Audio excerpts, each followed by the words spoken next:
now turns to Part 2. Part 2. You are going to hear Dr. Joanne Robinson, the course director of a language learning centre, answering questions from reporters from the student newspaper. First, you have some time to look at questions 11 to 16.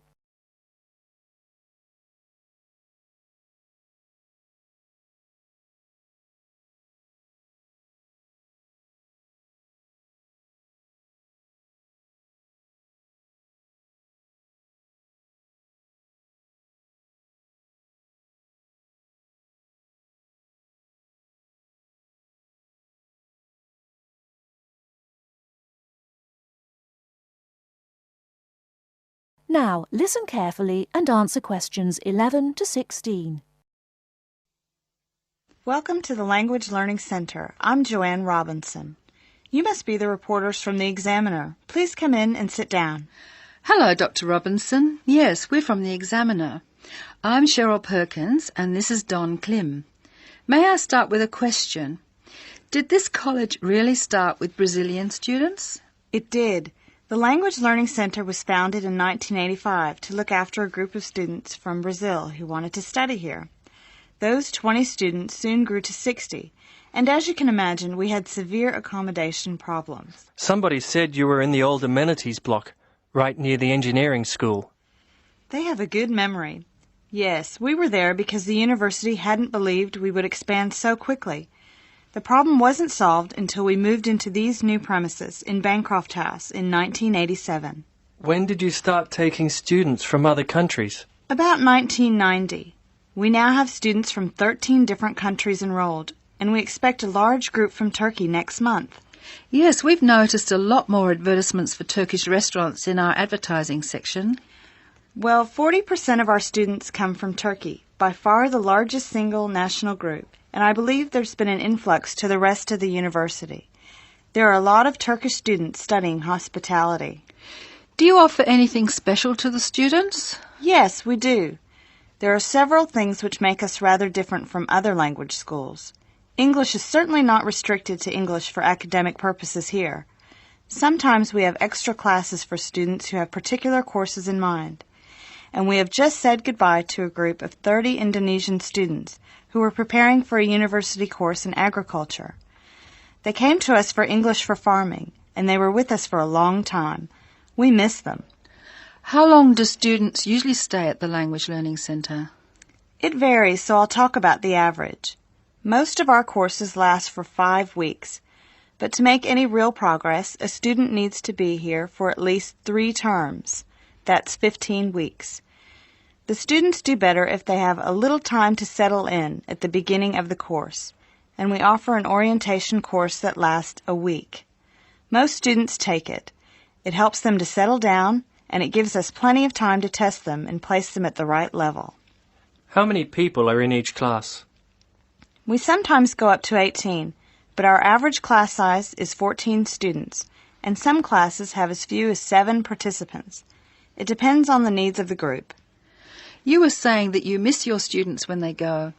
How do you attract students? I mean, how do they hear about the Language Learning Centre in the first place? We're included in the university advertising and marketing, and we have our own website. The thing which works best for us, though, is word of mouth.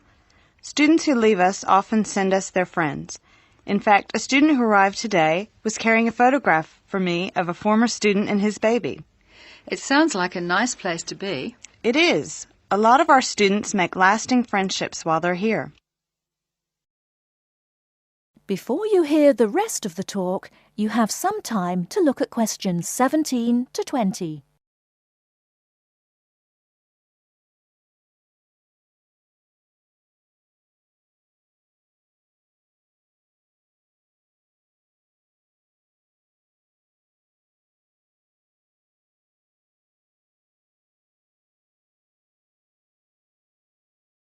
Now listen and answer questions 17 to 20. Making friends with other students sounds special enough. I'd like to emphasise that in the student newspaper. We do try to get our students to be part of the wider university.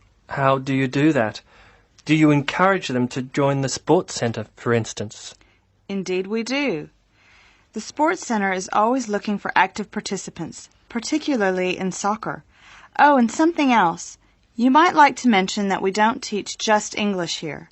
I mean, we're a language center, not an English language center. You may learn Spanish, Mandarin, and Russian here, and we can sometimes offer other languages.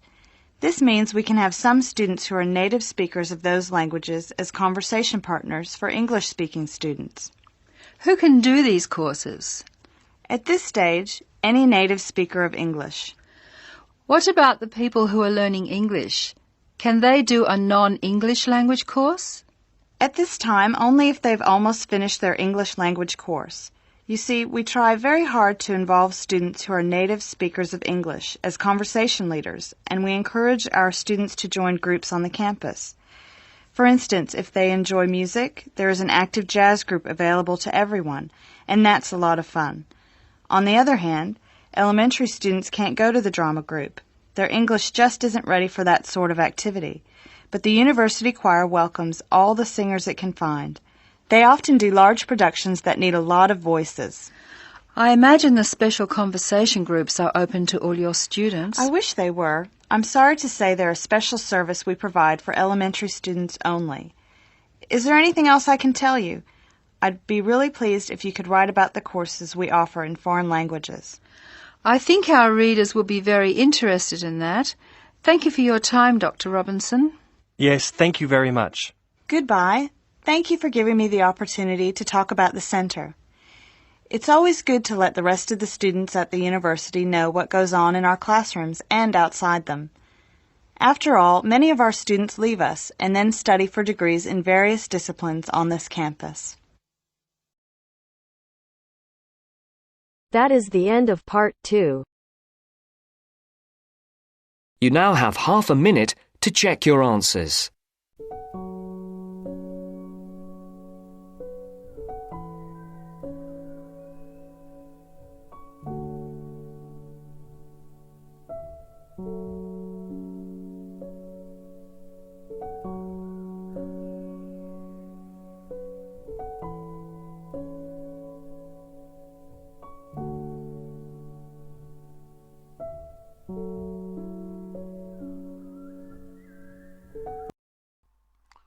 Hi, this is IELTS Bob.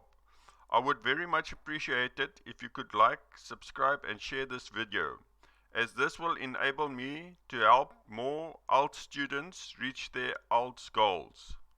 Very much appreciated. Thank you.